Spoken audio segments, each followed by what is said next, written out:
Our next session, we'll have Vusi again coming back. We had in the first day, trying to tell us what this is about. So again, he's going to come back and tell us about some kind of insights and case study around, again, South Africa, and how maybe a country like South Africa can align OMCMs with countries' existing protected area legislation around there. So Vusi, the floor is yours. Thank you very much, leadership, my old friend Derek. It's nice to see you again. It's always an absolute pleasure. And yes, it's been amazing to see the type of work that you've been doing on your side of your country as well. So very honored, and I'm happy to come back and present here again today. So on the first day, day one, when I came and did a presentation, we looked a little bit on the introduction of what OECMs are. We looked at the different types of OECMs that we have. We looked at a case study in South Africa that was being done, and the assessment tool that is being used alongside the different definitions that you'd find in the CBD and IUCN. And today, we're taking even a deeper dive into linking all this into the legislation framework. And I think this links very well and closely to all the discussions and inputs that were happening yesterday. It was quite interesting to come and see some of the suggestions, challenges, gaps, and improvements that the different young leaders across the continent were coming up with. And most of it actually come back to legislation. So I think this is a nice way to actually come and sort of pave a way forward and bring everything together.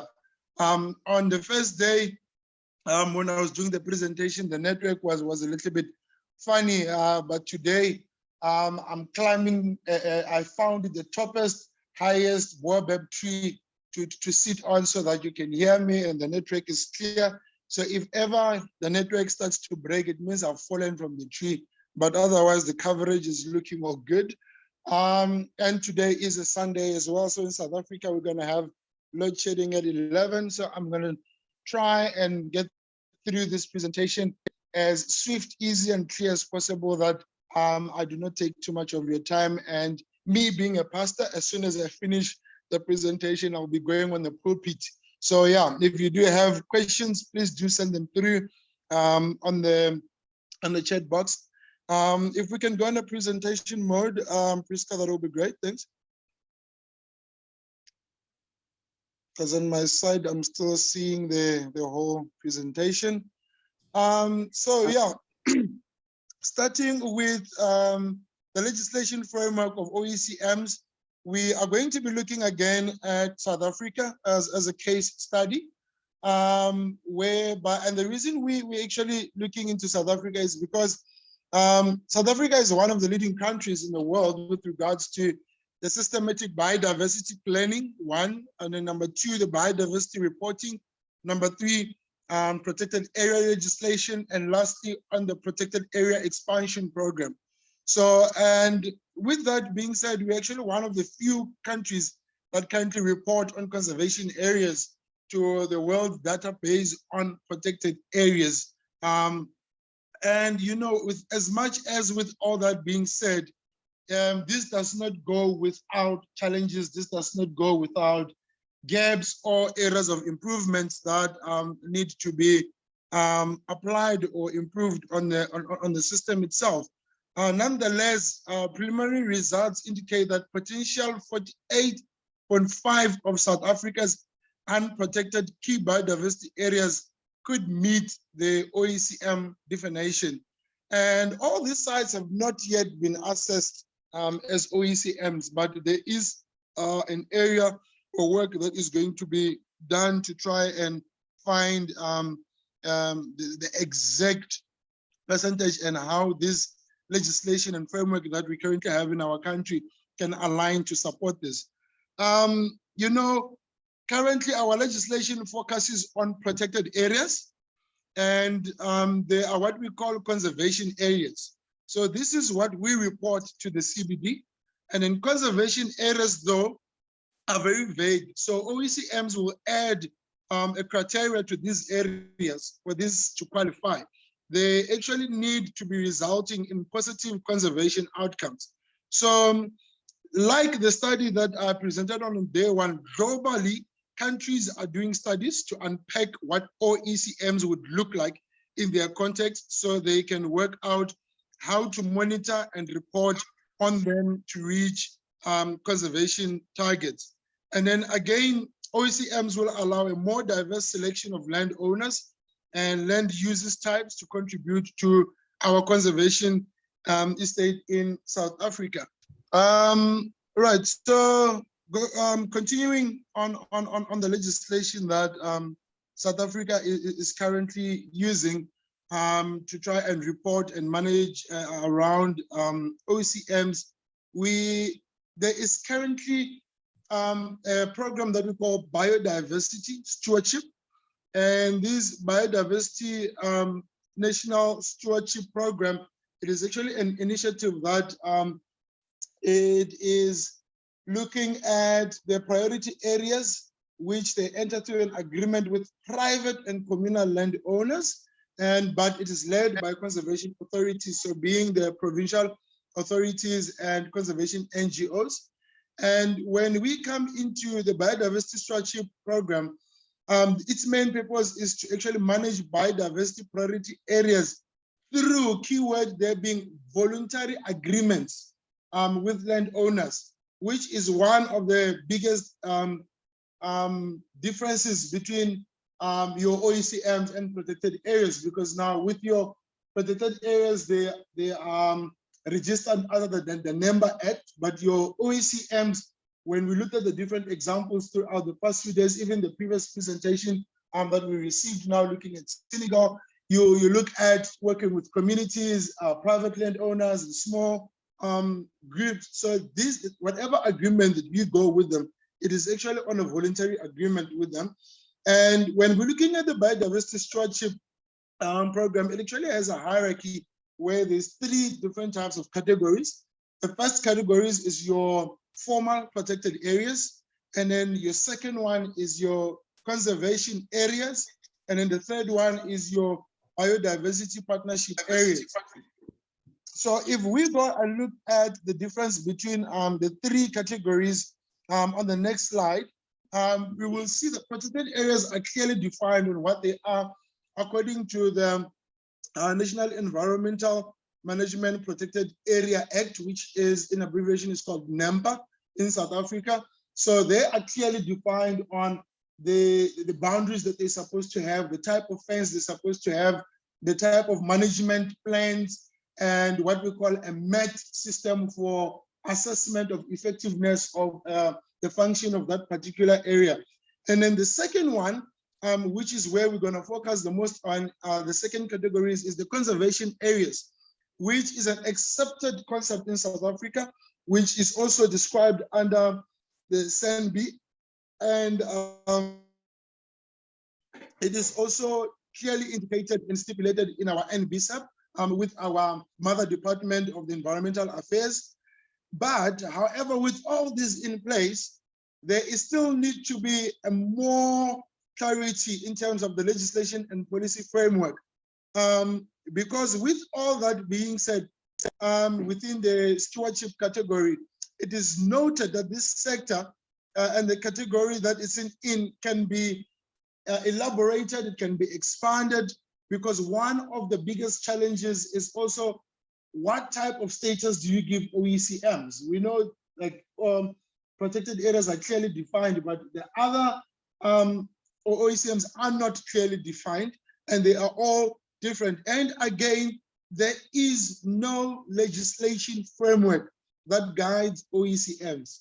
There's currently none. So you actually look at the different areas and then see where you can best put them into the different legislations, which covers partly of them. But there is no legislation framework in South Africa that actually covers them, and not recognized under the NEMBA Act of South Africa. So we only have guidelines that actually we can pick up from on SANB, and also on our NBSF, but no framework of such. So when we look at where they fall under in our biodiversity stewardship framework, they fall under category number 2, which is the conservation areas. And conservation areas are previously reported under the Protected Area and Conservation Area Act, which we now consider as OECMs according to the CBD definition. So taking this a little bit further, we're saying that, right, so we agree that OECMs cannot be protected areas. So we're going on the slide number 5, the next slide. We agree that OECMs cannot be protected areas. So if they cannot be protected areas, what does it mean? How can we best protect them? Secondly, what status do we give them? Thirdly, can it be aligned to any sort of funding, proper management measures that can be put in place? Are the measures and expectations that we put into this even realistic?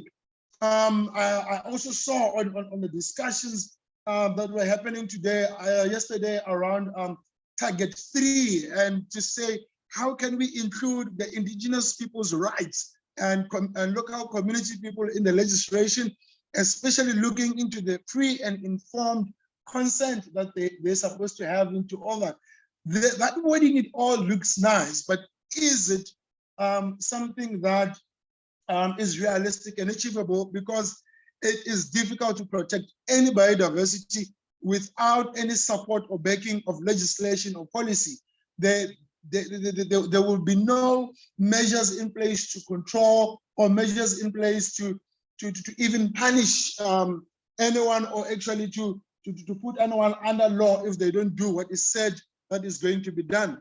And then going back to what we did on day 1, we looked at different types of OECMs that we did a study on and assessed and find.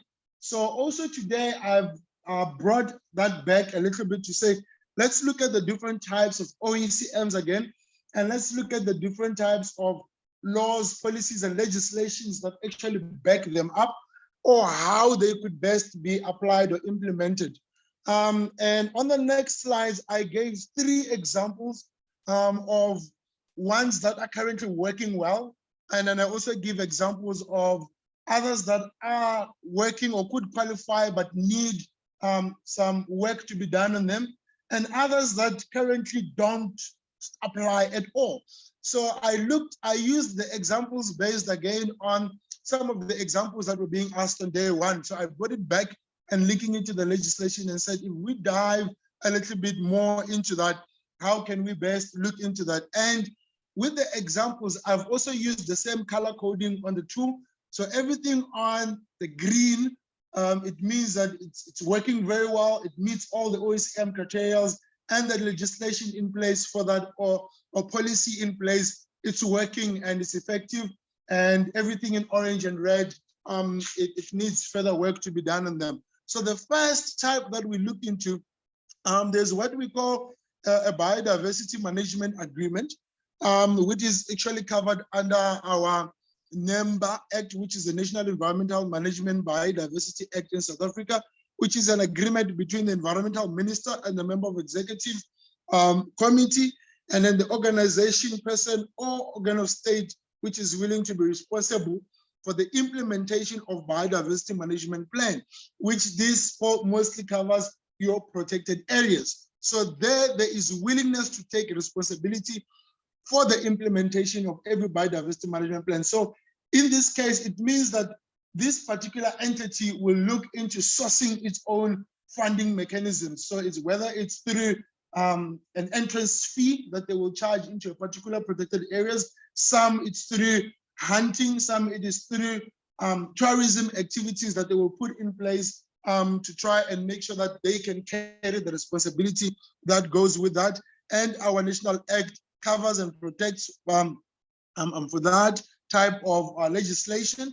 And then we go into the second example, which looks into your indigenous and natural forests. Somebody did ask about this and said, you know, in our area, we've got forests that are actually protected under private ownership or a particular group of interest.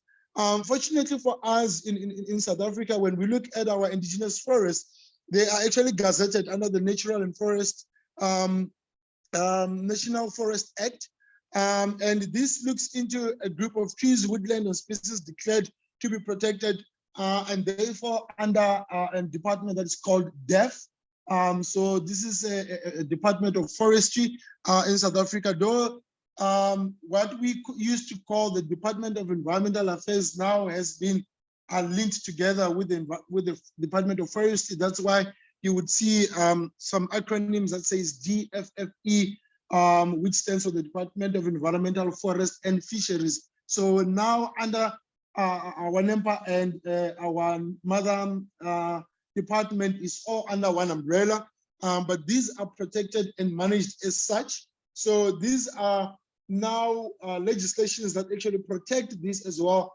And even if there's any illegal activities and illegal harvesting that goes into place, we can even go as far as calling in for military assistance. For example, we have an area now in South Africa, close in our biosphere, where illegal logging is actually a huge, big problem, and illegal fires as well is a huge problem. And now we're able to call on the national minister to come and assist for the protection of this particular forest site, which is unfenced, and it is also open for some socio-economic activities for our local people.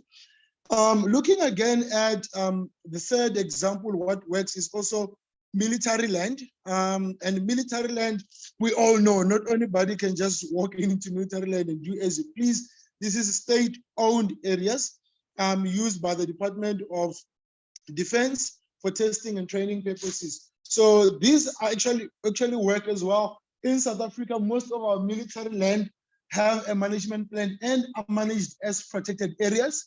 They actually have game in them. Most of them have wildlife inside them.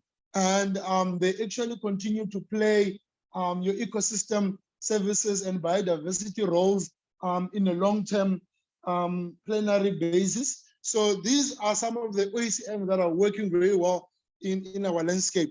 So looking at our fourth example and the type of legislation now coming into the orange ones, we have what we call national and provincial heritage sites.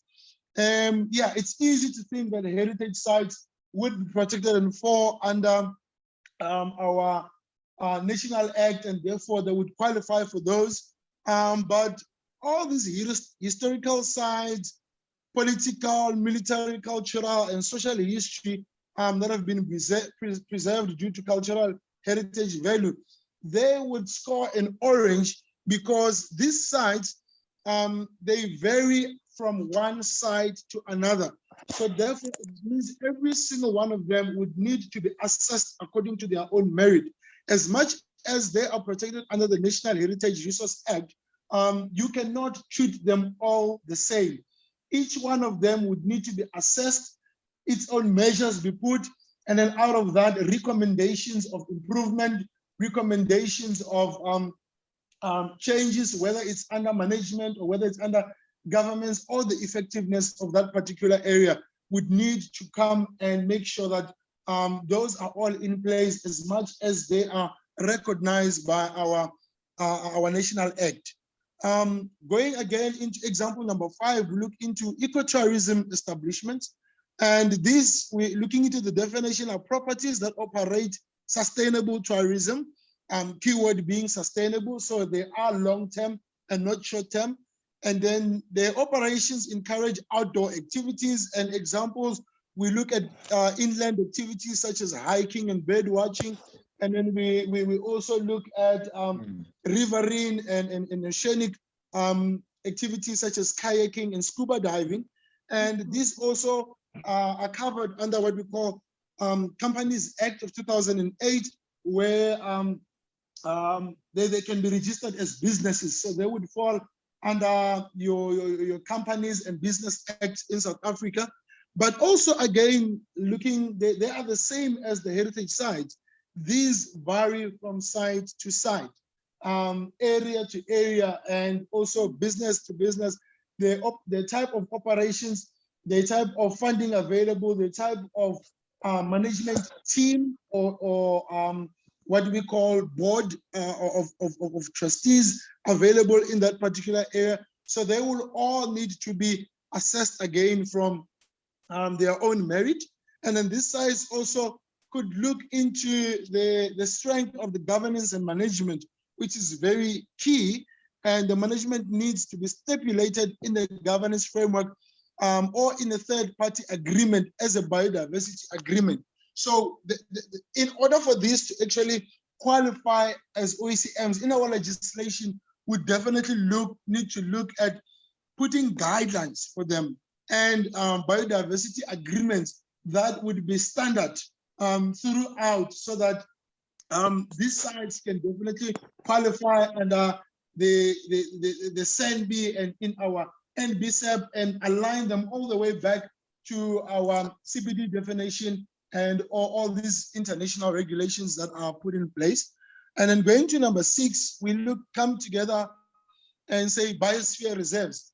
We spoke about buffer zones, and looking at biosphere reserves, I was thinking, yeah, this must definitely be a good example to call as OECMs, but because they are not fenced, and looking at the management, definitely it falls under the orange, because as much as biosphere reserves are recognized and under UNESCO World Network of Biosphere Reserves and under the MAN program, which stands for the MAB program, which stands for Man and Biosphere Program, and have an MOU with UNESCO.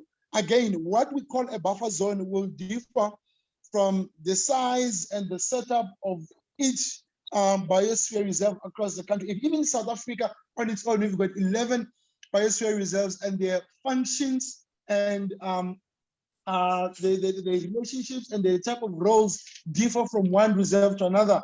Our office in the Kruger to Kenyan Biosphere, it is managed by 14 managers. You go to the Vembe Biosphere, there's Waterberg Biosphere, there's one person. You go to the Cape, you find a small private group. So even the biosphere themselves, they actually vary from side to side and would definitely need to be assessed according to their own merit. However, buffer zones should be prioritized for assessing as potential OECMs. And this type of assessment has only been done in our biosphere and not in other biospheres. And this is something that is being looked into being conducted in other biospheres in South Africa. And then we look at example number 7, which is your Ramsar site. And when we're speaking about Ramsar sites, we're only focusing on those ones existing outside of protected areas, mainly protected. And we look at your wetland sites. And then this is also protected under the Ramsar Convention on Wetlands.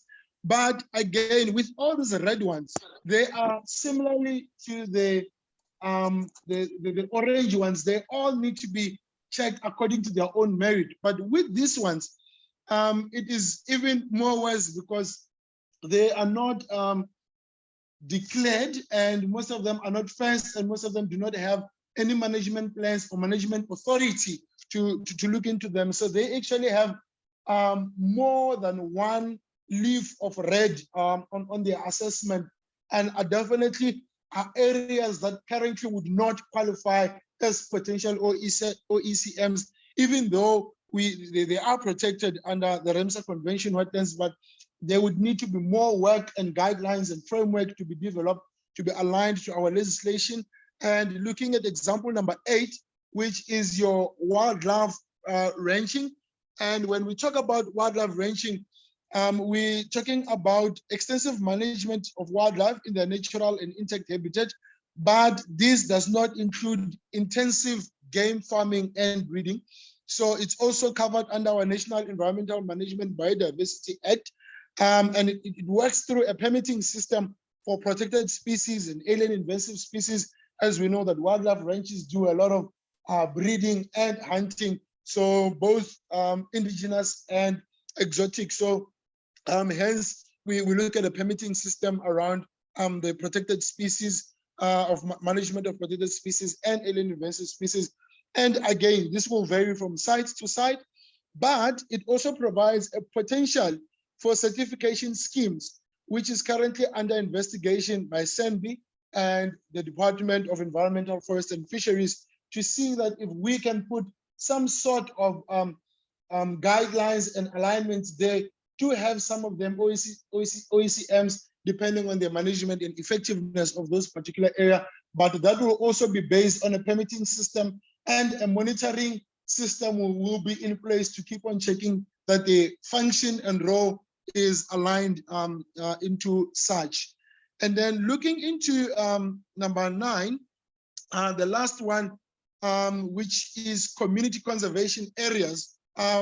This year, it comes back to our indigenous people and local communities, where they are covered and aligned under the customary law and what we call community property associations. And with the community property associations, we also have land in South Africa inside protected areas where people during apartheid time were removed from the protected areas. And now they are allowed to actually claim that land back, but they're not allowed to be given back to them where they can go and live and do as they wish. So the area is still kept as a protected area. And then, but the benefits and the decisions that of whatever land use that's going to go into that particular area, they need to go and work side by side with the communal property associations. And then we also have the traditional leadership and governance framework, where our chiefs and headmen of our different villages are actually protected under. But this again, it requires improved governance and management effectiveness. But however, if coupled with biodiversity agreement, these sites could meet OECM characteristics. And this is quite interesting.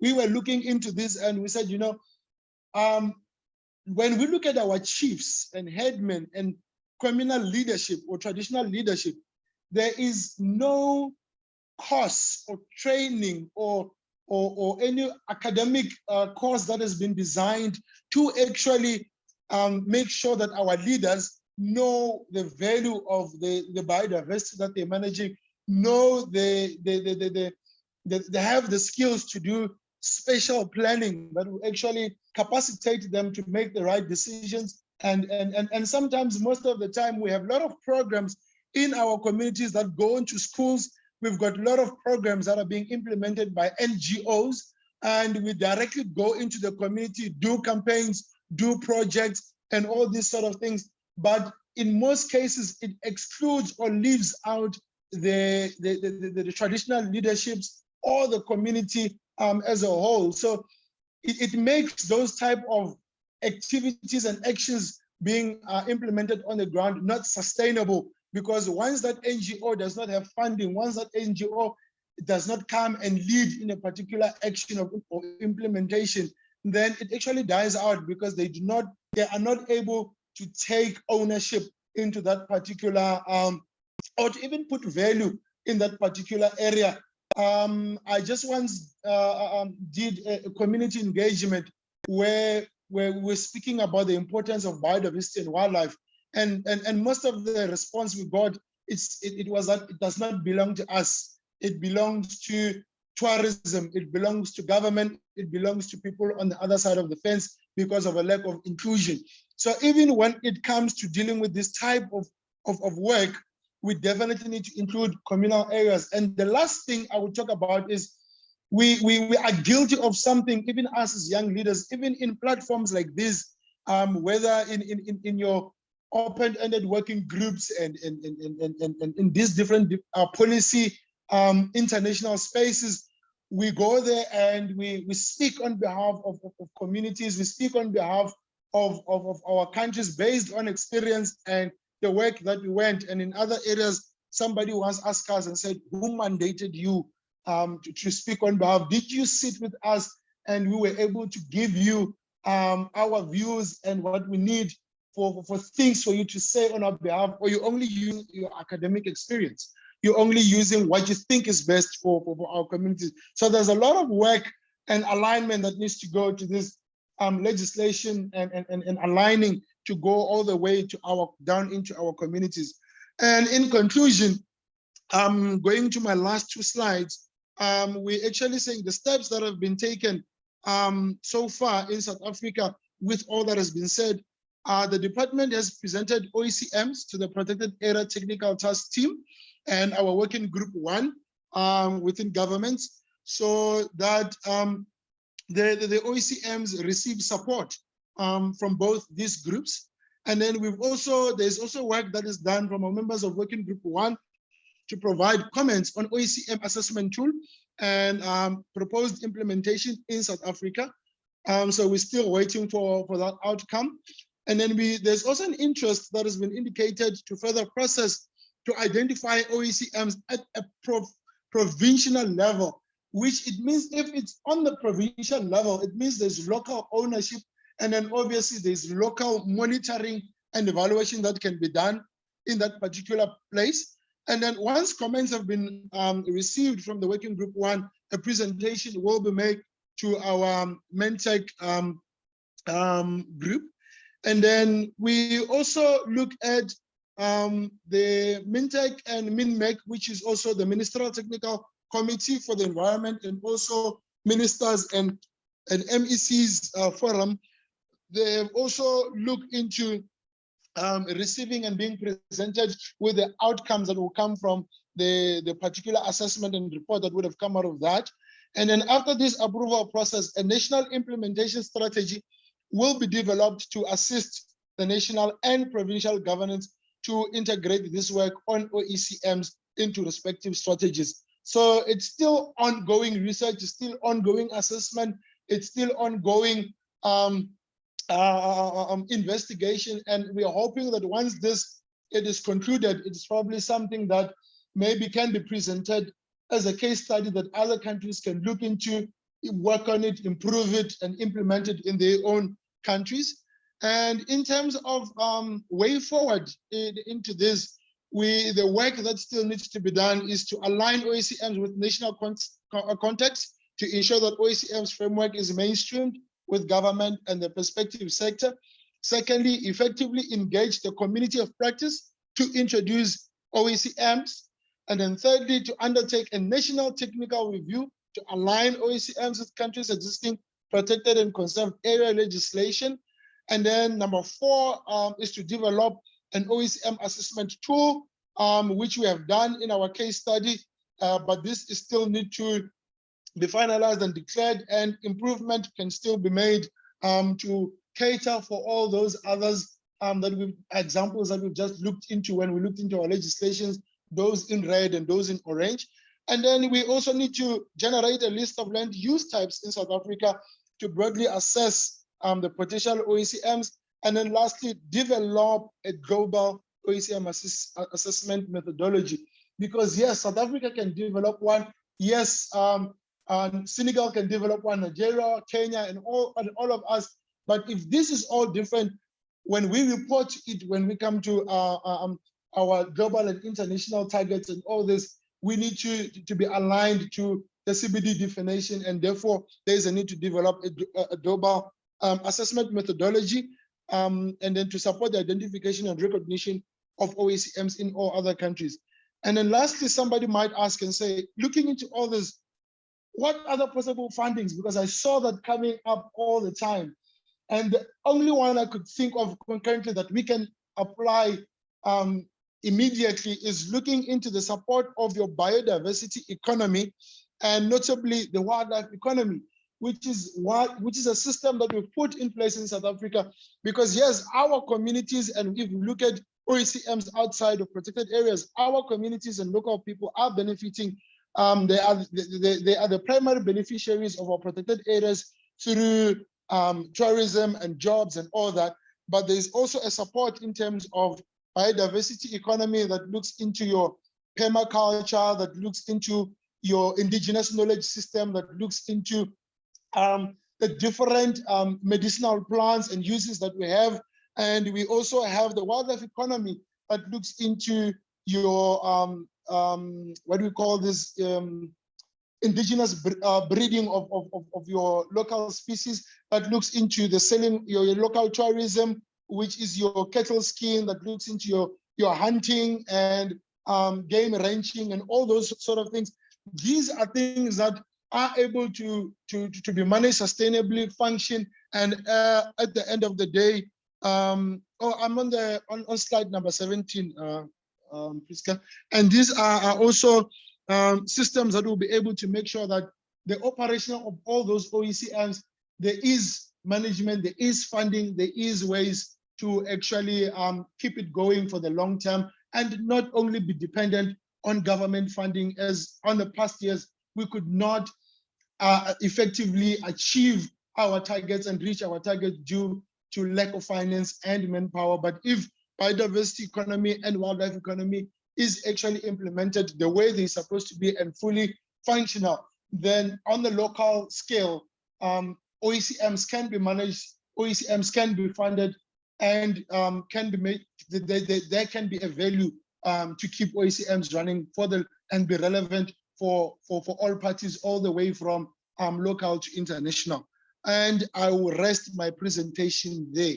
Thank you very much for the time afforded to me. I hope I've done justice to the 30 minutes that I've taken to you. And if there are questions, I'll be more than happy to take them. And if there are questions that I cannot answer that are departmental related or that will fall under our national government, we'll definitely note them down and then pass them through the channels and the WhatsApp groups that we currently have to communicate with everyone. Thank you very much. And back to you, Mr. Facilitator. Thank you very, very, very much.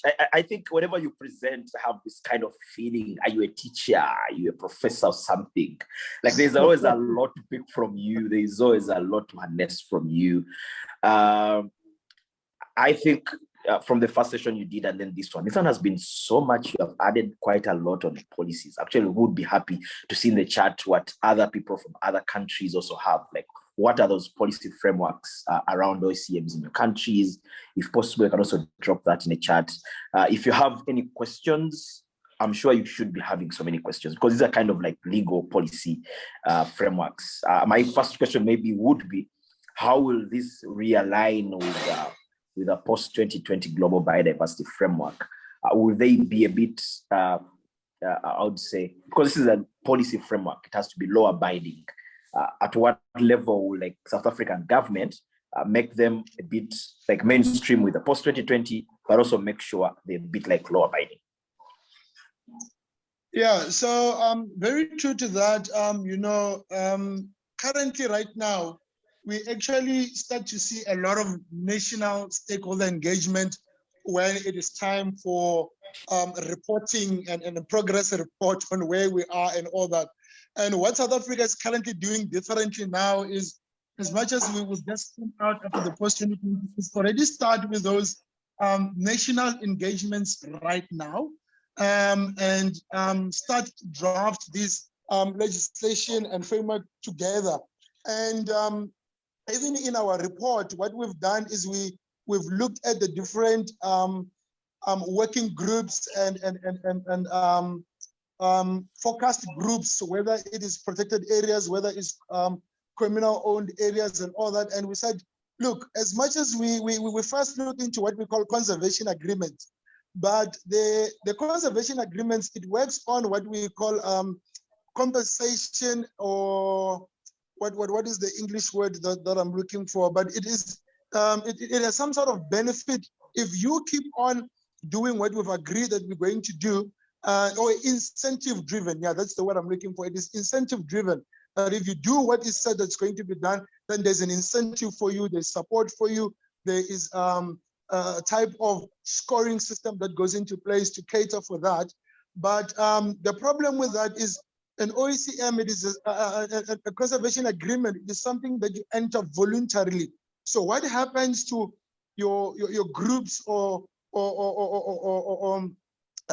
people of interest that do not want to go into this for the purpose of wanting to use the land for whatever benefits them, for socio-economic benefits and especially economic benefits in terms of difficult times. So this is a work in progress to saying that is the incentive program that we have right now good enough incentive to want to make a person go in, and how do we maintain that voluntarily? Hence, I brought in the target 3 now to saying that when we're saying we need to consider indigenous rights and make this a free and voluntary and knowledgeable consent, how do we reach that? This is work in progress. We don't yet have the concrete finalized answer on how will that look like. But I promise that once we make developments and we get the results, we'll definitely be able to share on what those mechanisms to make sure that we held liable actually are implemented. Wow.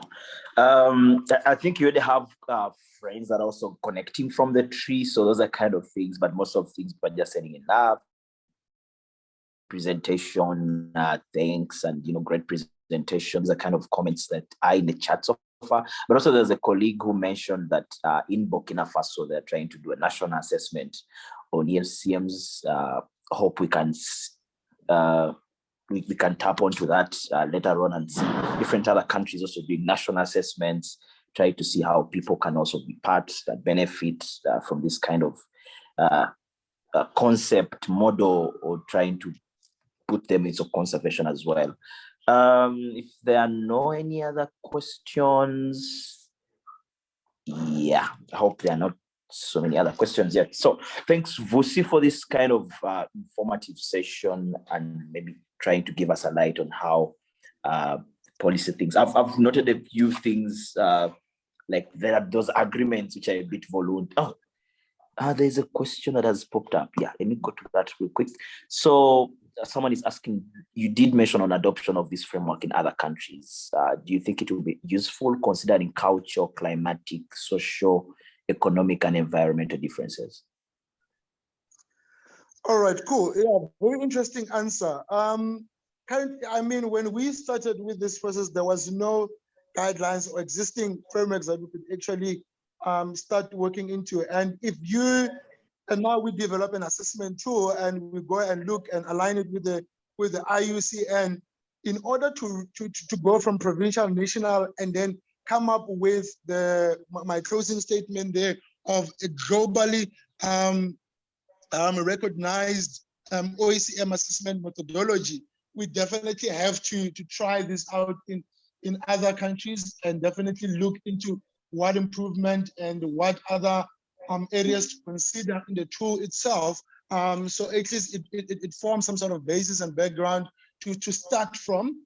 But also, again, yes, hence you saw also in the few examples that we put up and said that even with the assessment, each and every single different area would need to be assessed on its own merit. So even with a different country, we definitely need to take into account the cultural, climatic, and social and economic variables into that. I mean, when we look into your indigenous people in other countries, indigenous people are still living inside your protected areas, like if you see in Kenya, and we have in other areas where indigenous people are living outside protected areas, and some we have diverse cultural people living that nobody even identifies as indigenous people. So even when we come to identification of or the terminologies indigenous people, that is a big debate happening in the international space on what do we define that. The word community itself, it is not just one body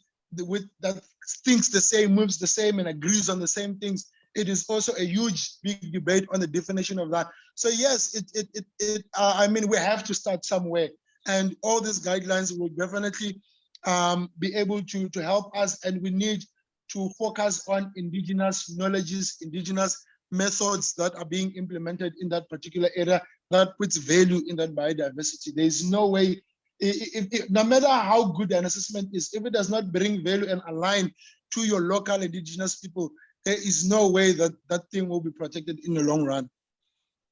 Mhm. So there is also another one. I think someone agrees with the indigenous methods of biodiversity conservation and also mentions, I think this is Bonnie from Benin, that the laws that the rulers employ are very hard. That's what he mentions. And also he asks to know about the appropriate methods to integrate stakeholders in the establishment of the processes of registration of the protected areas. So he wants to know those appropriate methods you think can integrate stakeholder, engagement and establishment of these processes. And then there's also another one from Carafa. Governments are developing the post-2020. I'm happy that South Africa is experienced in developing legal tools to support UMCMs.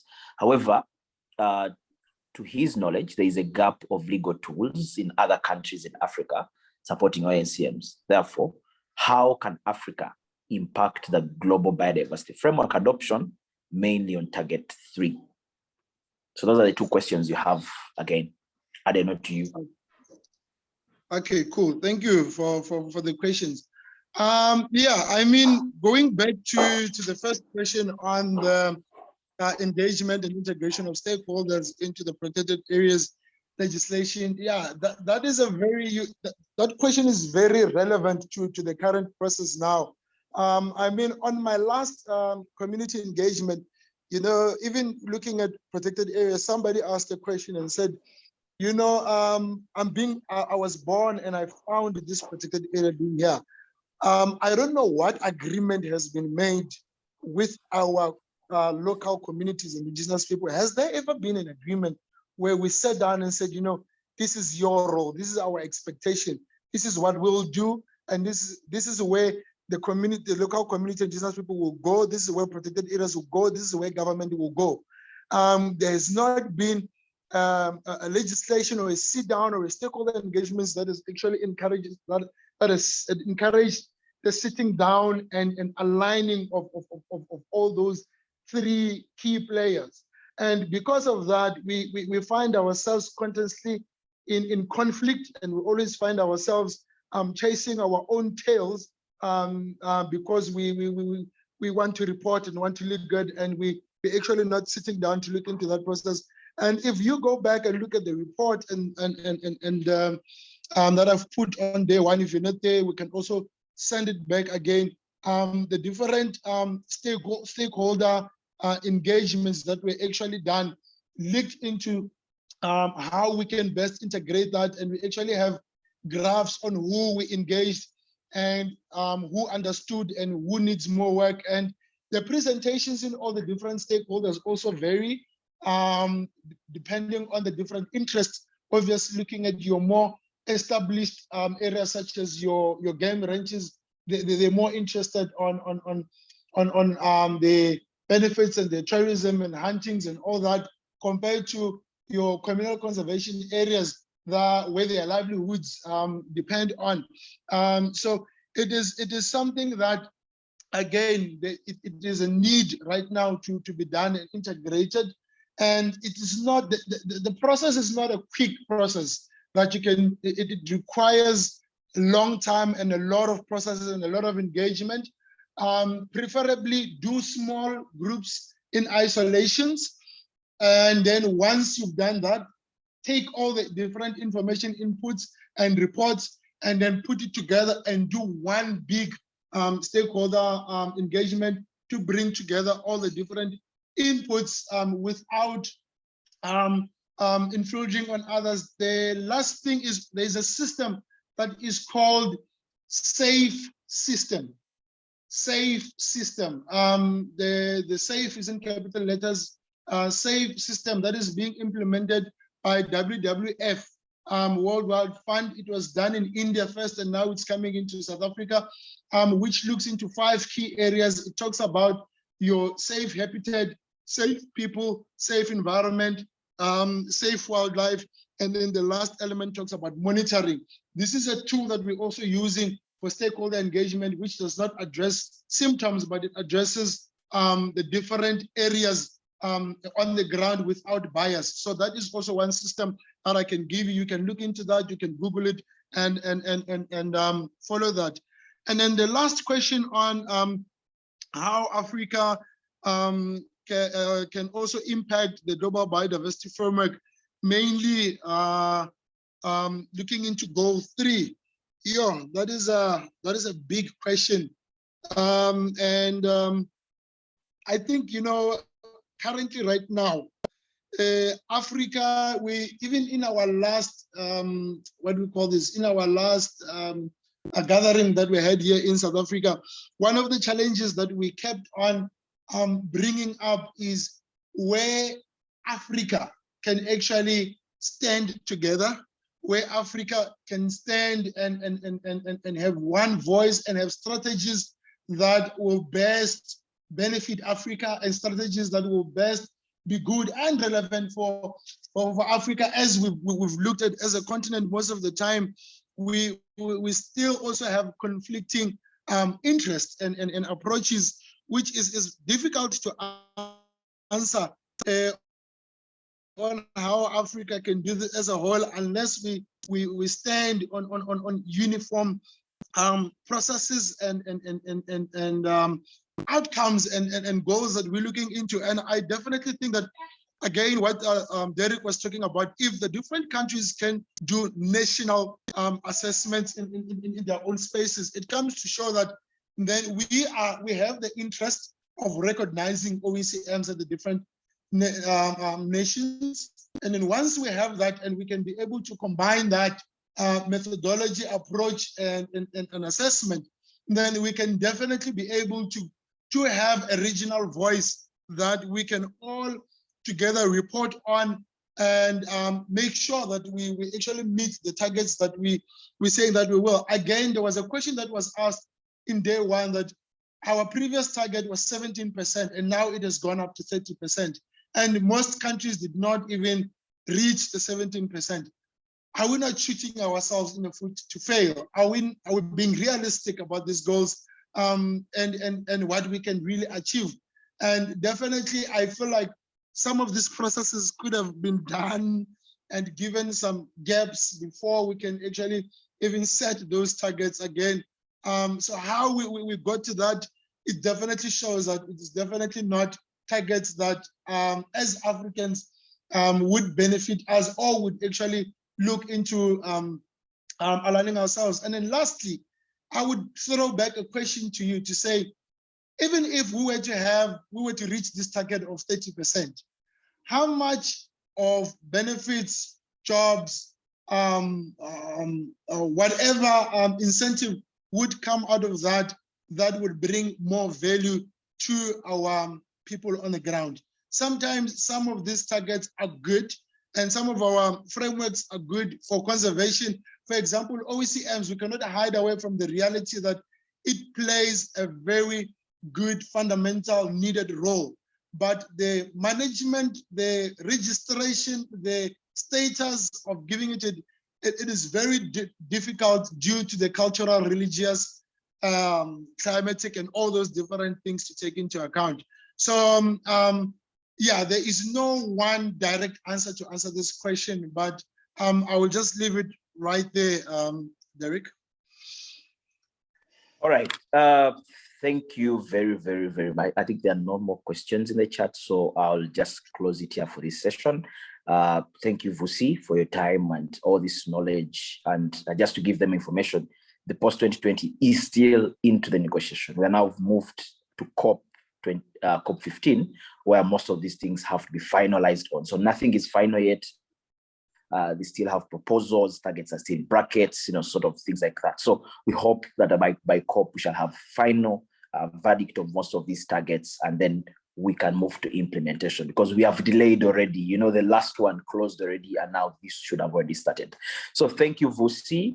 And now we shall move to Swetha, who will be talking about planning your advocacy campaigns. So now, where do we get started? Because all these things have been about that much of information. Now we need to move to the stage of, okay, now where do we start from? How do we start to do the implementation part of it? So let's wait for the screen sharing. Yeah, but please continue sharing as many questions as possible, because these speakers are not always easy to get on. So as you have them, please ask them as many questions as possible so that you can get as much from this session as possible. So let's hear from Sweta. Hi, everybody. Welcome to the area-based conservation training. I'm Shweta Sotrabasham, the Global South focal point for the Global Youth Biodiversity Network. And I'm really happy I could come to you guys virtually to talk to you about advocacy campaigning with area-based conservation. And yeah, I'm excited to have this video with you. Unfortunately, I couldn't join you in your own time zone. It's a bit too early for me, but now I'll be very happy to take any questions you have and any discussion that you would like to do as well. So please feel free to send it across through the organizers, and I'll be very happy to discuss any further after my presentation as well. So let's start. Let's start thinking about what is an advocacy campaign and how do we do it together.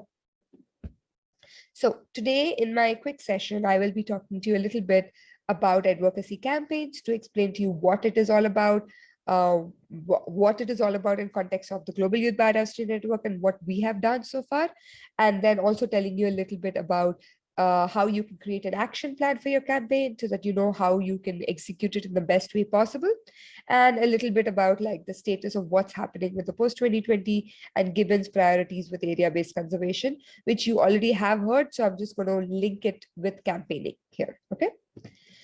So advocacy campaigns. So an advocacy campaign is largely any campaign where you're trying to influence or create a space where you are trying to share views of a certain topic or an issue with somebody else in order or with an aim to actually influence their behaviors and change their mindset on a certain topic or issue. So it's all about advocating for a certain set of priorities that you think are important. And you do that through a campaign. And that's what advocacy campaigns are all about. And I could explain to you a little more about what kind of campaigns do advocacy campaigns work like, what are the different words people use and stuff like that. But before I head to that section, I wanted to first show you our roadmap so far. If you guys can see here, we all the people from the Global Youth Biodiversity Network kind of started our journey around 2019, doing consultations and gathering the views of people at the national level. And they've done them so far till now. And this was the first stage of what we did after building our own capacities. Then you guys created a position paper, reported about it. Now, the next stage, once you have your priorities with you as a national chapter or as an organization, your next stage is now to go and advocate for what young people or a group of people that you have talked to think is important and believe needs to be done. So your advocacy can happen in several ways. One is through dialogue, you can communicate your views to key decision makers, key stakeholders, key organizations. Key stakeholders can be anybody from indigenous people and local communities to local organizations, to big organizations, to businesses, to even like or any form of nonprofits or the education sector or the research scientists or women or youth. So you could essentially talk to any of these people and create a dialogue with them so that you can build further consensus on some of the key priorities you have identified and modify your priorities or nuance your priorities based on what you have gathered from youth and based on the discussions you're having with other stakeholders. You can also use this dialogues to not just like learn together and grow together with other stakeholders, but you can also use this to advocate. Like if you had a meeting with your government officials and you would want to advocate to them what are consultations all about, what your key priorities are, then you would have a dialogue and a meeting with them. The other thing you would do apart from dialogues is actions. And these are the most flashy things, from strikes to marches to flash mobs to anything that gets people's attention. Okay. And those are the next stage of things, which kind of are also used when you think your dialogues are not having the same impact. And while you always start off with the dialogues and you realize after you've done the dialogues that your government is still not taking you seriously, they don't think this is that important, that's when you start thinking about actions. Or when you think the the dialogues have helped you talk to a great number of stakeholders, but you're unable to really spread your message far and wide to the common masses and like common people. In those cases, that's when you would do actions to spread the information about your priorities or to create impact and put pressure on your government. So now, if you had to now start thinking about how do you execute it, this is the stage 2 of what I wanted to talk to you about, which is creating your action plan. So an action plan for you should have the following elements. You should have like the planning.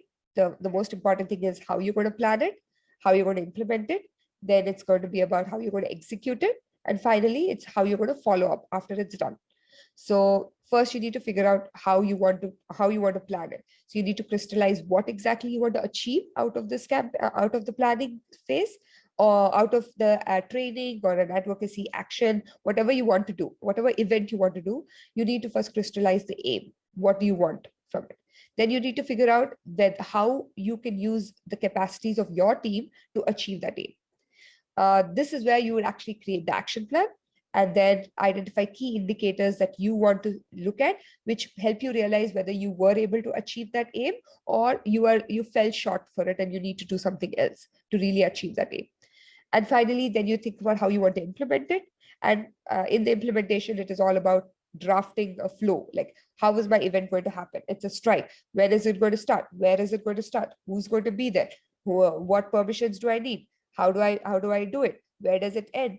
What should be the chance? Who should be the organizations that I should contact to have them with me? So everything of the flow of the event on the day of the event should be there. If it's a dialogue, inviting the people in advance, ensuring all the people who have to be there for the dialogue are ready for it, sending the links out or having it in person, all those elements essentially.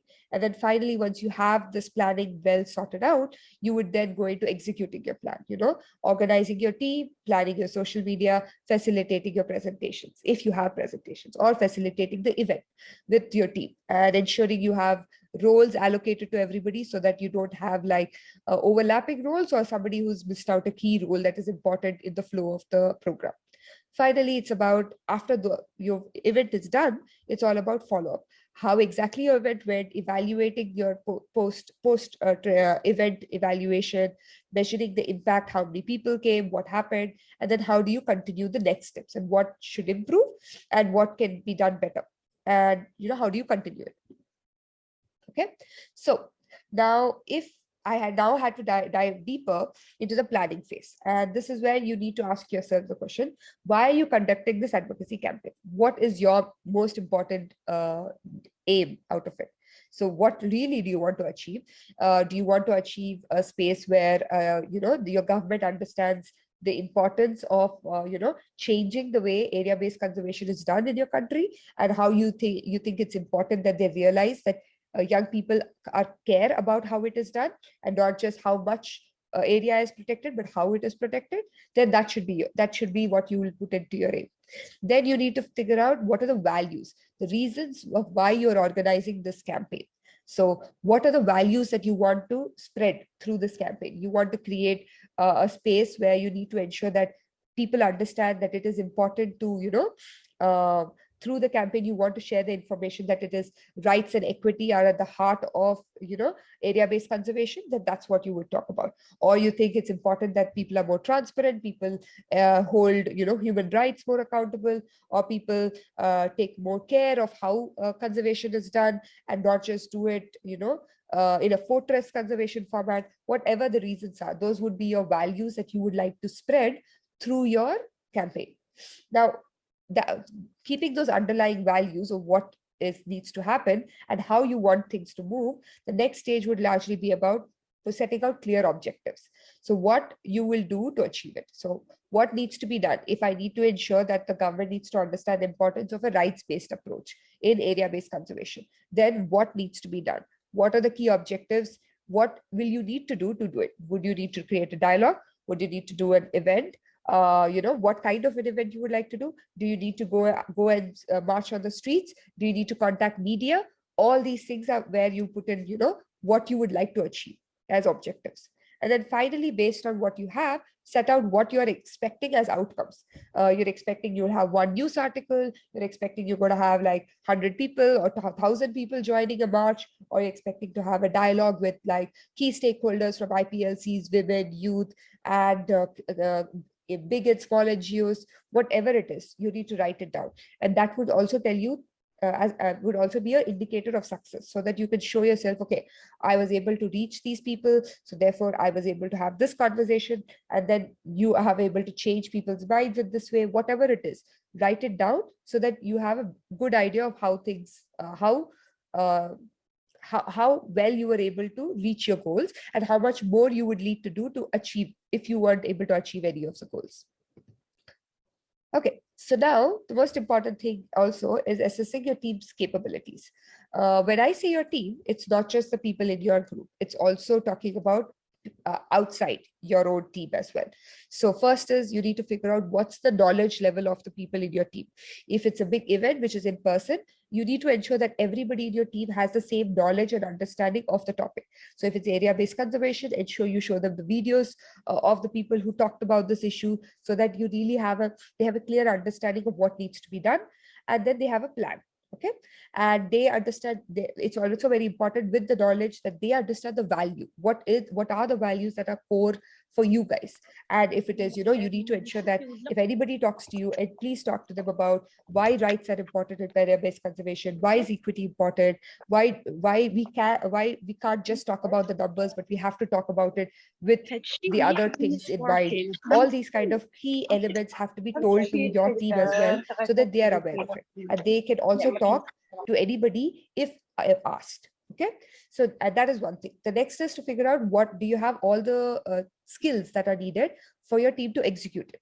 Can they facilitate a discussion? Can they organize the dialogue? Can they organize the social media? Can they invite key people to ensure that they come for the event? Can they plan it out in a way that the flow of the presentation, flow of the event happens smoothly? All these things need to be discussed. And if you don't have certain capacities in your team, then you need to figure out if somebody can support you. Now, this support can come as in-kind support, as people in, partners in your organizations that can come and support you by saying, okay, I can volunteer some of my time from an NGO, or somebody else says, I can volunteer some of my time to help you organize this. So that's all in-kind contributions. Or they could also be in-kind contributions as what you need for it to happen. Maybe you need a banner, maybe you need, to organize a lunch, or maybe you need a strong Zoom link or an access to a big social media page to amplify your talk. Whatever it is, those are all in-kind contributions that you can actually leverage through a network. And also that the other thing is financial contribution, obviously, from whatever you get. If you think your aim is quite broader and the impact you want to create needs more finance, then you have to go and look for that finance. So, but for me, I think the most important, apart from these two, is definitely the network. Any campaign is only successful based on the kind of network you were able to organize. We as young people, we have a certain amount of influence that we can create. But if we want to really amplify our work, it is all going to happen only if we have very good partnerships with key people in our country and in our area, so that they can support us. And that is why I think you really need to know if you can have partners joining your campaign or partners organizing it with you. So, these kind of things you really need. And also like experts who can talk in these events. These are kind of things that we have to always leverage through networks. And the broader and the more people you're able to engage through networking and partnerships, the stronger you can get. And then the stronger chances you have to get in-kind, financial support, and even skills that you may not have in your team, including knowledge. So therefore, for me, partnerships can really be a cross-cutting issue with which I've written down here as networking, with all the flamingos showing you that part. Okay, so now that I've told you this part, the last section is about when you create your action plan, ensure that you figure out a timeline. When you're going to start planning, what is going to be the dates, when is everything supposed to be ready by, what is the flow of the program on the day of the event, how are you going to evaluate it at the end, when are you going to evaluate it, and finally, when are you going to write the report to submit. All this has to be written down so that every stage of your plan is clearly explained for you, and then it's easy for you to really execute it, and then you don't forget things that have to be done. and then when you want to reach out partners, all that stuff. Now, let me now dwell in from that section to just get a little more focused on area-based conservation advocacy campaign. So if I had to do the same thing that I explained to you for an advocacy campaign on area-based conservation, what would I do? First is I would get my aim clear. What am I doing and what am I trying to achieve? So if my overarching aim is that I have it is clear in young people's mind that even if first of all, do we want to push for a number target? And if it is a number target, we need to be clear that, as young people, you should have that clear value set for you. So I'm just going to move myself down in case you can't see it. But let's say these are the values we are setting. So the value we've set up for ourselves, and it also can be the aim, is that even if 30% of the earth is covered, it will not be enough if underlying drivers of biodiversity loss are not addressed. And it can only be tackled through transformative change. And this is an explanation of what transformative change is, which I think you've already heard till now in this training. So I'm just going to leave it there on the slide. But essentially, this is very clearly telling you that this is your inherent value, that for you as young people who are organizing a campaign, it's not just important to think about how much land is conserved, but really addressing the underlying drivers of biodiversity loss. If I conserve a protected area and put fences around it, and next day the government changes and they find a lucrative mining mineral under the protected area, they will very easily just go and lift up everything and take it out, because the underlying drivers of over-extraction, over-consumption, all these things are still prevalent. And unless we address that, we are always going to be worried about whether the areas that we are conserving for biodiversity will really stay as areas for biodiversity, right? And also ensuring that you do it in the right way. If you do it without violating human rights. All these things are, again, things that you've already talked about. But these are some inherent values that you have to establish. And this could be an example of what could be something that you could think about. Then you could always brainstorm as a value is, for you, it's more important on how you reach 30%, not just what is the number, but how you reach that number of protection and how you do it. Protecting these areas cannot be successful if you do not fully involve indigenous people and local communities. And this is a value that we might have to think about whether we should hold as a community, and live in an area where they are managed by them, and the land is given to them. So that they can manage it themselves for conservation of biodiversity. So this is another value you can think about. Then another value or an aim could be that you say that my aim is to have area-based conservation as to ensure that right holders are at the center of area-based conservation. That could be your aim. And how do you reach it? Is through your values. You say for effective and equitable conservation, we need to have full and effective participation of right holders, equitable governance, participation in monitoring and assessments. So these are the three main priorities. And if these are your priorities, these are your values, and the objective is you want to be able to advocate for these things, which means you have to think about what should be the key campaigns you can run to advocate for these things, and who do you need to advocate it to.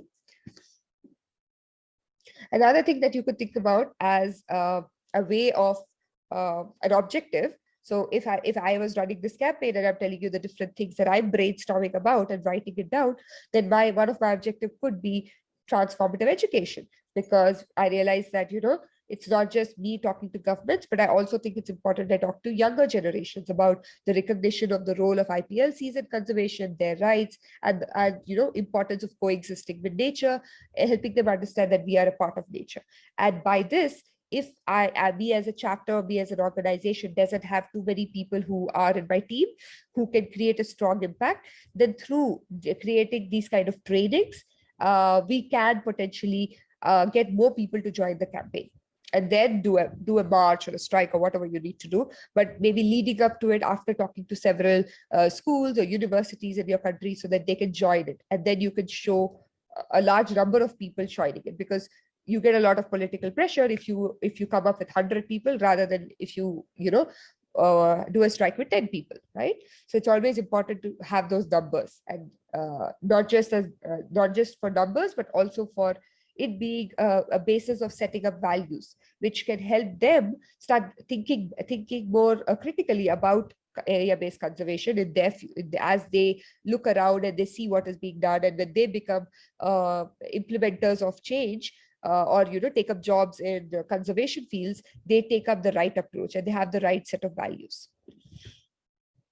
Okay, so now getting deeper into expected outcomes. So this would be the last really of looking at how you can like break down your expected outcomes, which could also help you in your planning as well. So with your outcomes, you already can connect back to what needs to be done as well. So if I had to break it down for area-based conservation, I would say the best would be if I'm able to get the government to say, if it's the government or any target audience, to support my statement. So the government official agrees that they say, yes, okay, I think what you're saying is right. It makes sense. I will, as a government official, I will get back to my office and discuss with them. But if we all agree, we will push it at the national and international level. That's great. That's one step of creating. Doing advocacy, this is largely a lobby strategy, and you lobbied the government and you did it. Let's say if it's not a government official directly, but maybe you don't want to talk to the official, but you want to, change the minds of a lot of young people, like through the transformative education slide. So that would be your impact, and that based on how the participants in that thing have engaged with you, and whether they were able to change their behavior or their thought process is something you can evaluate through a post-event evaluation form. And that could be something you can also get as a way of understanding whether you have had the impact that you wanted to have. Then the other option you have is, it completely depends on what your target audience is, and then from that we know whether we were able to reach that impact or not. The next thing is, if you're doing a dialogue or even an event like a march or anything else, it's very important to have like, who are your total number of organizing partners? These could be funders, these could be non-funders, but essentially ensuring that you have a wide range of partners that you're working with that you think are important and can help you in your team's capacities, which you saw in the earlier slide. So all those people can join in and partner with you for doing the event.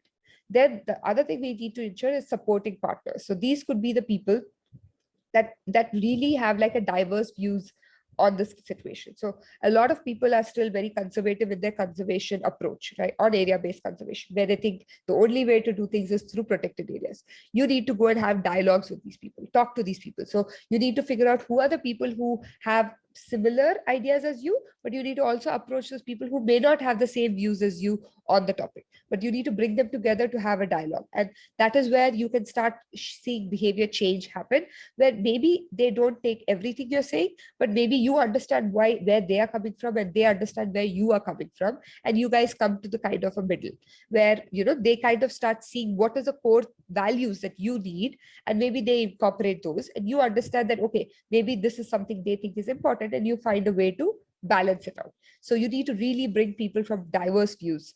Most of the time, when I say this example, I'm extremely cautious to say that, we need to be extremely cautious with diverse views from businesses and big organizations, because obviously we are young people and we also don't have all the skill set that they have. So we need to be careful on what they want us to do and what they are saying, and then definitely discuss it back with the rest of people in given to see, if what they're saying makes sense. If they're saying something like, okay, no net zero is possible for biodiversity, and you don't know about it, then definitely once you hear that diverse view, you come back, talk to other young people, figure it out, or talk to NGOs that you trust and figure it out on whether what they're saying makes sense, or maybe what they're saying, they don't realize that, these are things that can be easily greenwashed, or they're not really possible, things like that.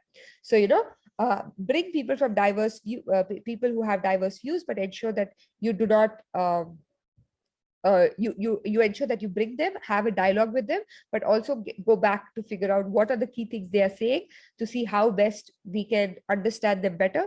But at the same time, maybe even talk to them to show them our point of view.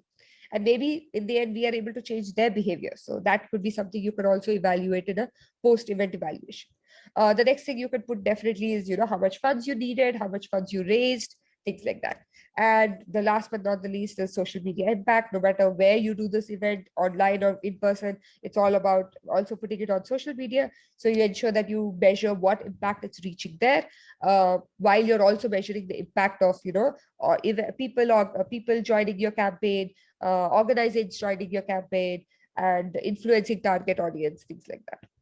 So these are kind of your expected outcomes, which will also help you create your evaluation report and helps you figure out with indicators, with numbers and with facts, what could be some of the things that you have to measure to know if you were able to reach the aim that you set out for yourself.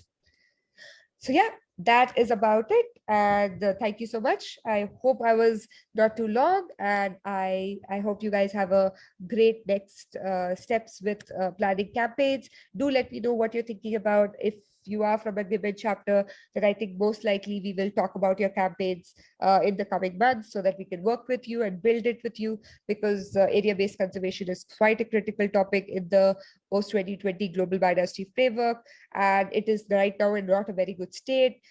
So we really need to do something together. And advocacy campaigns are going to be crucial in the next few months to really influence policy. And that means all of you are here who are interested, need to get together. We need to get together to start planning them thoroughly. So thank you guys, and I hope you have a great rest of the training session today. And let's keep in touch. Take care. Bye. Bye. So I think that has been a very, very, very informative session from Swetha. She sheds a lot around planning advocacy campaigns. For those of us who have never done it before, I think now you have the information, you have the whole plan, you've been taken through A to the last one. So you do not have anything to hesitate, but you just have to start and see that you have actions being taken, youth being on the front line and leading all these area-based conservation measures, the policy implementation, stakeholder coordination, all these things that you have been taken through. And if you have any questions on that, please do put them in the chat. We shall be able to forward to her, and then she can be able to respond. I'm just seeing a couple of questions there. How can we change the behavior of individuals? All these, please do put them in the chat so that we can be able to send to her to respond. And then, because now we have a WhatsApp group, so it will be easier for us to coordinate there in the WhatsApp group. So thank you, Swetha, for that. And now the session will move to Christian. How is it going? Hi, everybody. Good to see you. I hope you can hear me well. It's Sunday here, so I'm outside. I hope it's fine and it's not going to be too loud. Derek, it's good to see you. It's good to see everybody. I'm so grateful that you guys are organizing this event. I think Sweta already pointed to a lot of things. Area-based conservation is one of the most critical issues in the CBD right now. And here we really have to show that we're going to make things a little bit different than it was in the past. Many of you have heard what happened just a few weeks ago in Tanzania. And for me, it's like a huge shame that is showing the world that there are still a lot of forces that just want to continue with fortress conservation. And there is a big risk that these forces could use 30 by 30 to do exactly the same that we did for so many decades. So I'm happy that we're having this meeting today. And Priska told me you want me to talk a little bit about how you can work with decision makers to make sure that whatever area-based conservation targets we get don't repeat the same mistakes from the past. So shall I start with that? Yes, but before you start, so we have put the link to the presentation mostly about how they can do the advocacy. So they can also have that in the chat. Then take it away, Christian. Super. Can you allow me to share my screen?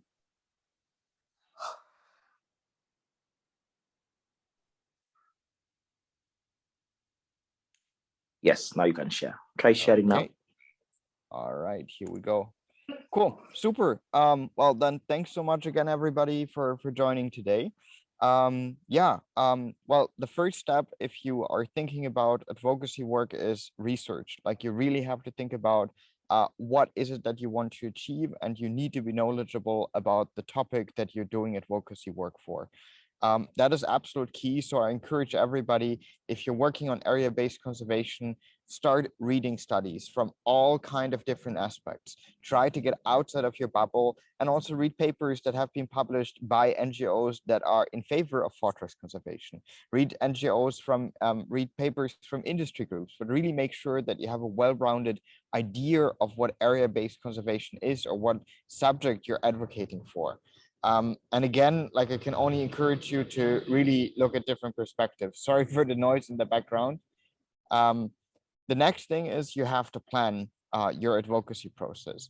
And here I would advise you to really check what other groups are already out there in your country that are working on biodiversity issues.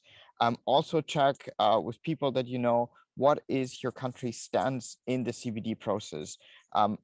We have a wonderful policy team. They have been taking detailed tracking notes, and you can talk to all the different people and you can get an idea of what the position of your country is. Also do check what government agency is actually in charge of biodiversity and area-based conservation in your country, because it can happen so easily that you've talked to the wrong people.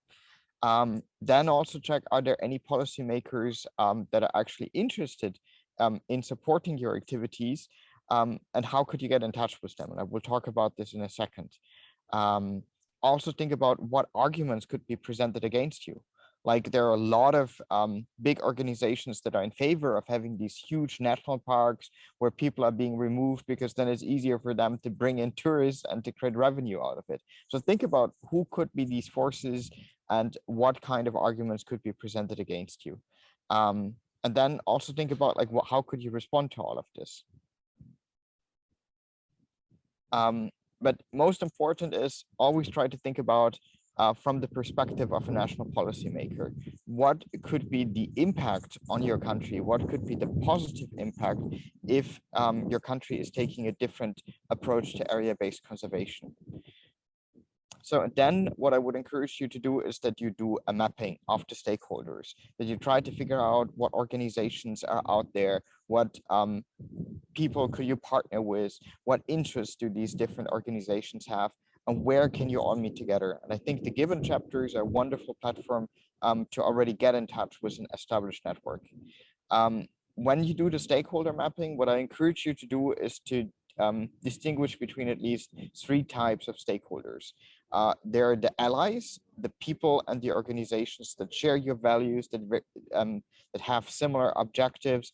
These are the people that you should be closest with and that you should work with. Then are the neutrals, which is normally the vast majority of actors that don't really have a strong opinion. And then there are usually also a few people that are completely opposed to what you're trying to do.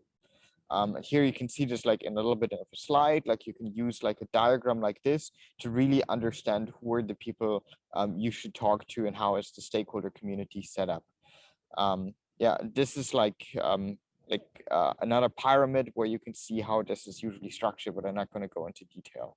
So think about like who are the people that are really on your side, who are the champions for a right-based approach towards area-based conservation in your country, who could be potential supporters for the work that you're doing, and who could also help you with amplifying this. And that's where the campaign work that Sweta mentioned comes into the play. Finally, what is really important is that you have a clear goal in mind. You will not be able to change your government's entire position on area-based conservation. So you have to think about what is realistic. Is it possible, for instance, to have a conversation with them about free, prior, and informed consent? Is it possible to have a conversation with them about participation in the design of protected areas? So really think about a goal that can realistically be achieved. And if you're not sure how this goal could look like, talk to other people, talk to the Derricks, the Kevins, the Priscas, try to find other knowledgeable people and really have a thinking in your group of what could be done. Okay, I'm gonna jump a little bit over this. This is something that was discussed already. Now let's talk about very concretely how you can get in touch with your focal points in your countries. What you can see here is the whole long process that is going to happen once COP15 has finally taken place. we finally have a date. It will be from December 5th to 17th in Montreal in Canada. I am super, super happy that we finally have this date. And we're all currently working our ass off trying to get funding because we want to make sure that as many of you as possible can participate in this meeting in Montreal. We don't know how many people it's going to be, but we're really trying our best to make sure that we have a representative group of people there. What is important to understand is that COP15 is really just like the first step in a long chain of things that need to happen after this. And you can see this here on this slide. So first after COP is that countries, especially developing countries, will have to apply for funding so that they can update their national biodiversity strategies. And then there will be a whole consultation process to update the MBSAP to figure out how this can look like. And then there will finally be the adoption of the National Biodiversity Strategy and Action Plan that can happen in Parliament, that can happen by presidential decree. That really depends on how the system in your country works. And only after all of this has been done, the implementation of the activities that are listed in the National Biodiversity Strategy and Action Plan is actually going to start. And this is a process that can take anywhere between 2, 4, 5, or even 6 years. And this is one of the things I'm most worried about because we want to meet the targets of the Global Biodiversity Framework by 2030. So if we're adopting this thing at the end of 2022, that gives us a 7-year implementation period. That is freaking short. So I'm really concerned that we're setting ourselves up for failure if the period is so short. But that's another question, and parties are already starting to discuss if some of the targets should have deadlines beyond 2030. But what you can see here, and that's why I'm showing you this slide, is that there are a lot of points here where it makes a lot of sense to interact with decision makers from your country to influence this process, to make sure that, for instance, targets for area-based conservation in your country's updated national biodiversity strategy reflect rights-based approaches, reflect the rights of local people, of IPLCs, and ensure that young people can effectively participate in this process. So even though COP is important, it is really just the start of a process. And what you're going to do in 2023 is going to be almost equally important. So now I talked about this much longer than I wanted. Finding the name and the email of your CBD focal point is really easy. You just go to the CBD website, you navigate to list of national focal points. I'm going to send you the link later. You click on your country and you find the email address. Here you can see this for my country, for Germany, for instance. And now you could just start and email away or even call the people. However, it is not that easy. Like normally we all get a lot of emails, and especially when it's bureaucrats sitting in some government agency, they might not react to an email when they never heard about you before. So what is important is that you familiarize yourselves with their internal processes, that you might even go ahead and that you schedule an official meeting. What I like to do in that case is that I don't send an email. I really give them a call, because from an email, you can easily just click it away and you ignore it. A call, if people are still working in offices, is something that is harder to click away. And then you can already start a dialogue, and it's less likely that they're going to reject you. But what is really important before you do all of this is that you put some thinking into it, that you really try to familiarize yourselves with how the timeline in your country is going to look like for the updating of national biodiversity strategies, or what is the timeline for the position building process for COP? Do they have meetings? Like, I was not able to go to Nairobi, but I'm super, super proud of all the people, Derek, Kevin, how you guys interacted with your national delegations. I was smiling all over my face when I saw the pictures of you guys having meetings with them, being even added to their WhatsApp groups, because I think now, at least I hope that you're going to have like a much closer channel of communication to them. And establishing those channels of communications is super important, so that you just know what is going on and when is the right point in time to come forward with your suggestion. My advice is always to start as early as possible, because if you miss the point when they have already agreed on their national position, it is going to be very hard to change that. So really important, build a good relationship and try to find out what are these timelines. And if you don't know how to do that, talk to the Kevins, Derek's, Priscas, and all the other experienced people that are here in this call. Next, what I find really important when we talk about advocacy, remember, we're all human beings. So whatever happens, even if your focal point is a jerk, and it happens, be polite and respectful. It is super important. Never attack somebody on a personal level, even if they say the most stupid, most ridiculous things. It is really important that you put yourself together and that you also try to view things from their perspective. They might just be, a government official that has not interacted so much with young people in their career. That happens because many of these focal points are in their 50s and 60s. Some of them don't have kids. They don't really understand why it is important now to deal with young people. So put yourselves into their shoes and really be respectful. Also be aware that a lot of these government officials are just doing their job, and their job is freaking hard because in many countries, environmental ministries or whatever office they're working for is not exactly the most powerful, not exactly the most well-resourced one. And they're probably working on a comparably very small salary, having to do a lot of things, and always working overtime. And I mean, well, most of us as youths are not being paid at all. So, it is still like a gap that is there, but you have to see it from their perspective as well. It is very different if you go to other ministries, but many times the environmental ministries are really understaffed and they just don't have a lot of resources. So going there with the attitude that you create more work for them is not going to work. Try to always formulate it as something that you want to help them, make it easy for them. Try to figure out what they're struggling with. For instance, don't give them like a 10, 20-page document that they don't have time to read through. Give them 1 or 2 pages. Formulate it already in the way that they just have to copy paste it.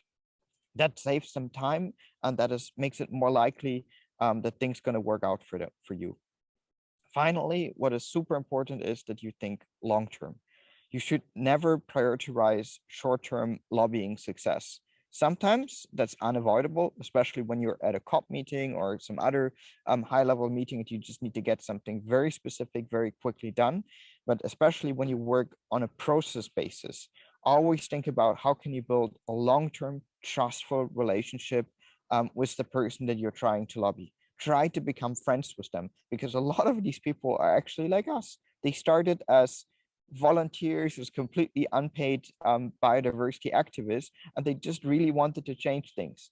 And then they get into this ministry, and then over the years, things start to change a little bit, but maybe not as fast as you wanted. But if you come there, maybe you remind them a little bit of why they actually started this job. So really try to build relationships and don't just do quick networking. And finally, when we're talking about advocacy, think about it as a process that leads to, that is a means rather than an end. And what is really important is that we see advocacy as something to empower the marginalized and the powerless to gain a better policy environment with implications for implementation of policies. I think this is really important, that we see ourselves as those that represent the ones that don't have the power, that we go there with the interest of IPLCs in mind, that we go there with the interest of future generations, and that we advocate for them, because many of the other NGOs that are doing advocacy work, they have other priorities. They have their own revenues in mind. They maybe want to have more protected areas because this is going to mean more fundraising, more revenue for them. We have to go there and we have to speak out for all of those that cannot. So I hope this is helpful. Let me know if you have a couple more questions. I'll be around for a bit more, and I hope this has helped you a bit. Thank you so much. Yes, thank you, Christian, for those so many things. The process looks a bit, hard for the NBSAPs and things like that. Maybe just to add on, NBSAPs are like your national implementation plans. So your government always puts together plans on how they can mainstream all the things that came out from like the negotiations, the COP decisions and things like that, to a negotiate, like to a 5-year kind of plan that they have to report always after, back to the CBD about the progress they're taking. So thank you for that. I think there's a question already in the chat for you, Christian. Someone says, most of the times indigenous communities are marginalized and excluded from socioeconomic activities by governments, and this by default points to lack of support from government and government agencies. How could one overcome such a circumstance? I think that's a brilliant question. I have to admit, as you can see, I'm a European. I'm definitively not the most knowledgeable person when it comes to IPLCs in Africa. So I think you should talk to those people that are more knowledgeable. You should proactively reach out to IPLCs and talk to them. What are they advocating for, and how you could work together. I can only encourage you to build alliances with IPLCs and to do advocacy work very closely aligned with them, maybe even go to meetings together with them. There is the group of African CSOs that is very, very active in the CBD process that also involves a lot of IPLCs. There's the International Forum of Indigenous People on Biodiversity that you can also get in touch with. So definitely talk to them before and see how you can speak on their behalf. Great. If you have any questions, please put them in the chat. Then another person, I think, is just giving a reminder that youth, we have a great role to play in conservation of biodiversity, and we have a role of spreading awareness to others. Let us use our mind and energy in protecting our biodiversity and don't ignore your contributions. We need you. And I think it's from Tanzania, Margaret. Thank you so much. So I'm not seeing any questions. Please, if you have questions, I know advocacy is not always easy, Christian. Mostly African governments where they have to keep quiet. You know, see from the negotiations, they always feel like they have a lot to say because the donors are looking at them. At times, the donors influence that they have to say. So at times, it's always tricky for the youth to push them on ground and everything. But thank you so much for that presentation. And I hope we can already dive into the road to COP, and then also the road after post-COP engagements, trying to see how we can put our governments to update their NBSAPs and try to make sure we're on track to recovery. So thank you for that.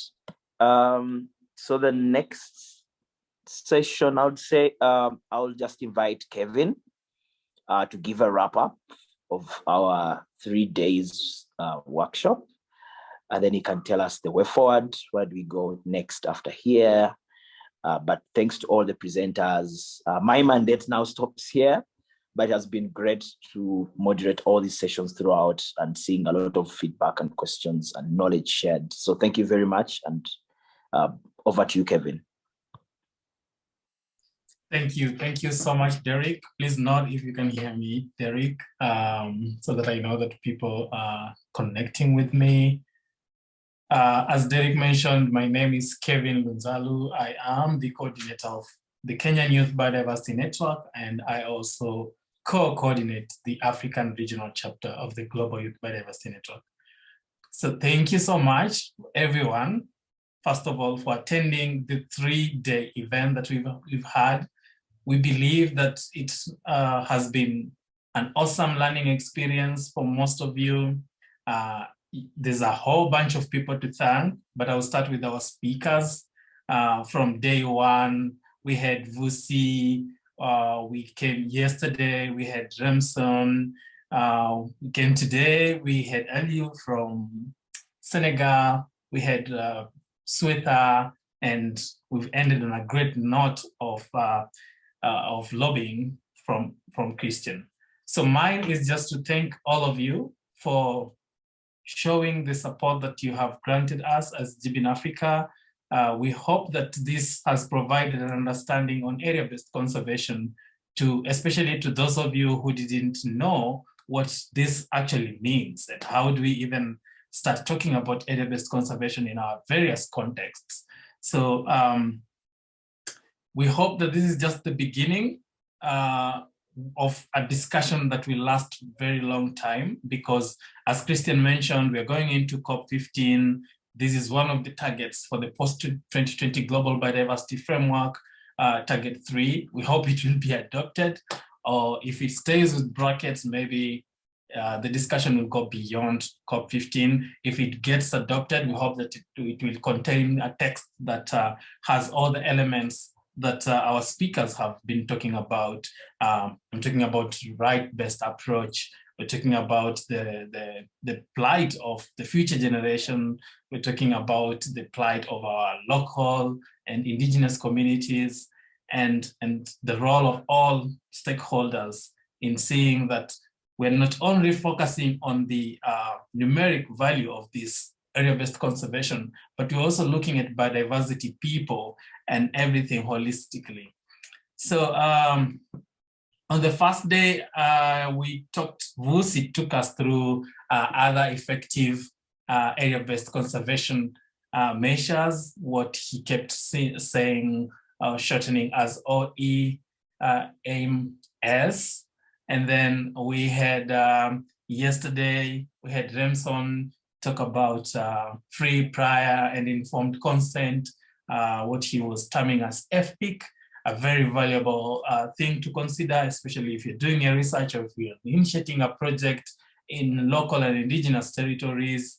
We had a number of breakout sessions, of course, on both day 1 and 2, where we were discussing area-based conservation, how does it look like in our context, and what we want to see when it comes to fruition.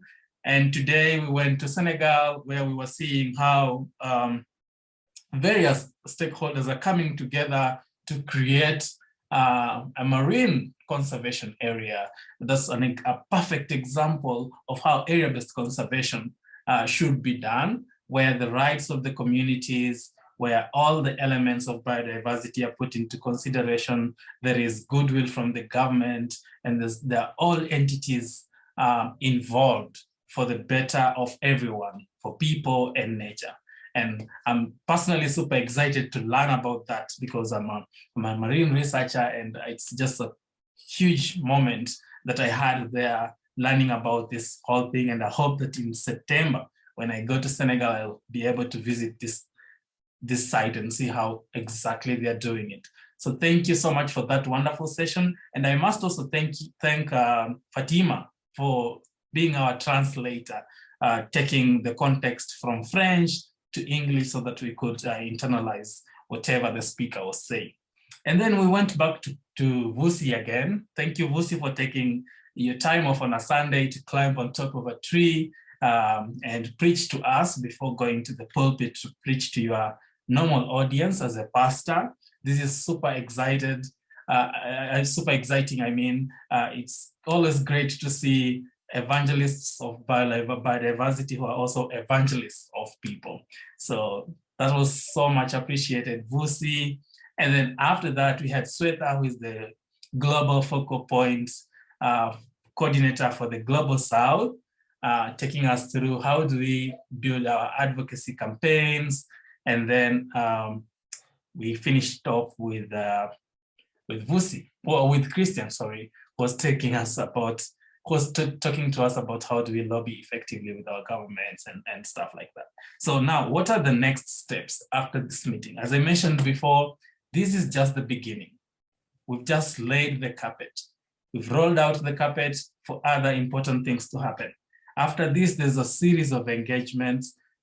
This month, there's the African Parks Congress that is happening in Kigali in Rwanda. So what we're going to do is we're going to formulate a statement. We're going to do a brief for policymakers. As Christian mentioned, we don't have to make a 10, 12-page report that policymakers won't find time for. So we'll strive to follow what Christian advised us and just do a pager or like a 2-page document that we will carry to the African Parks Congress. As GIB in Africa, we have space there. Those of you who will be attending the Parks Congress, you're welcome to join the GIB in Africa events. We have events on the 20th, and I think the other one is on the 22nd, if I'm not wrong. The exact dates will be communicated to those who will be attending, but be sure that there will be a statement that will be released prior to the African Parks Congress that is happening in Rwanda. And then as a follow-up to this meeting, we're going to have an intergenerational dialogue. you realize that throughout the 3-day event, we have only been talking to young people. So it's been just one-sided, kind of youth talking to themselves about what they feel about area-based conservation. Those who have not interacted with area-based conservation have been learning about it. And now that we have a feel of what you guys want, which was collected through the breakout sessions that we had, you remember the questions that we were responding to, we will now carry that further to the seniors. So we will organize an intergenerational dialogue. One way we'll do it will be an in-person one during the African Parks Congress, but we believe that there will also be a virtual one, which will be the bigger one now, where we will be inviting some of these legislators and policymakers to come and just have an interactive dialogue discussion around area-based conservation. So I know like the Kenyan youth will be inviting their focal point to this meeting. So if you see us notify you about the intergenerational dialogue, please turn out and talk to your seniors so that we can share about, we can discuss, not share, we can discuss about area-based conservation. And then I also wanted to talk about a campaign. One of the outcomes of this event is the campaign that we're launching soon about area-based conservation. We are going to communicate more about the campaign, but the campaign will hopefully run from a few weeks from now, maybe next week or the week after, through to COP15. And this will be solely on right-based area-based conservation. We want that even if the COP15 adopts the target on area-based conservation, that the target has all the elements that factor in the rights of the people, you know, the financing mechanism for that, and of course the ambition. So apart from just focusing on the ambition and doubling the numeric values, we also need to consider the people and how the funding mechanism for that works out. I think that's like the general view from the youth perspectives on how this target should be. That if we are increasing ambition, we're also increasing commitment and the matching rights and funding to go with that. So the campaign will roll out soon. Please stay belted, yeah, buckle up. We are going to roll with the campaign moving forward. We hope to get all of you supporting it, all of you tweeting it, Facebooking it, doing everything online, WhatsApping it, and just like getting the world to know that we need a target that talks holistically about conservation. I don't know if there are elements that I have forgotten. My colleague Priska can add into that, but as the co-organizer of this 3-day workshop, I am just so happy that we had a great turnout. We had consistently about 30 people. On the first day, we had about 40-something people joining. We had targeted 30 people. So it's really cool to see that all of you stayed put. And my biggest hope is that you got something from this workshop. This is not the only workshop that we are going to do. As GBIN Africa, we are always in the kitchen. We're always preparing something for young people. So just keep interacting with us. We are on Facebook, GBIN Africa, GYBN Africa. On Twitter as well, we are there. We are on LinkedIn. We are almost everywhere. So look for us, support us, follow our content, share. Don't keep the knowledge that you got from this 3-day workshop. Share with your friends, share with your colleagues, share with your mates, share with everyone that you care about, so that we all move as a society towards a rights-based conservation approach and a decade that is truly transformative. Thank you so much, and greetings from the Kenyan Youth Biodiversity Network. Priska, please take over. Thank you. Yes, thank you so much, Kevin. And I don't have much to say, but just to say thank you very much to everybody who's in this meeting, and for those, especially those who have been attending every day since we started. Your engagement, all the activity that we've been seeing in the chat, in the breakout groups, it makes planning these kinds of workshops very worthwhile. And that's also feedback that we just get as well as, organizers, that this is something that is being received well by the young people, showing eagerness to learn, taking in information, sharing information. And this is where the advocacy starts.